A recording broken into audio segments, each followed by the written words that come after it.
My name's Colton. I'm 18, and it's kind of a funny story.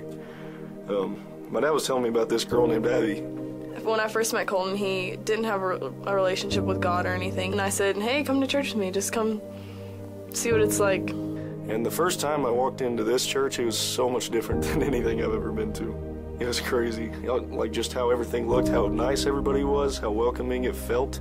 I asked Abby, I'm like, hey, do you think Matt, I was like, I don't know. I know he doesn't know me and I don't know him, but do you think we'd be able to sit down sometime? So Colton, after the experience of joining us on a Sunday, said, you think we can talk? The more I talked and the more I asked, the more it became apparent that Colton really had never experienced the forgiveness of Christ and what that means and the love of Jesus and the freedom it brings into a heart. And so I remember Colton getting down on his knees at that chair. We got on our knees and I just repeated what he said, and I gave my life to Christ then.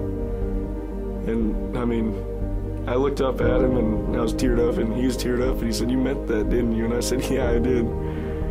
You know, me and Matt were talking afterwards and he just looked at me and said, hey, I just want you to start going to Fresh Start class. And I mean, that class, it's everyone in there, they've helped explain a lot of questions I've had and a lot of things I've been wondering. You know, it's almost like they take the words out of my mouth. Half the time I don't even say anything in there. There are a few like Colton. Probably count them on one hand that are so on fire for Jesus when they first got there. We've often told him he'd be better at leading people to Christ than we would because of the enthusiasm and the honesty and just kind of like the purity of heart that he has. I think it's really gratifying to see someone like Colton. You know, he's out witnessing. He's, I believe he's a small group leader with the youth.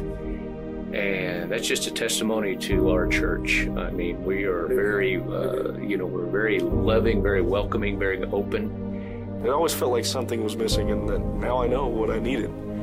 It was to have a church family and a church home, and to have my relationship with God.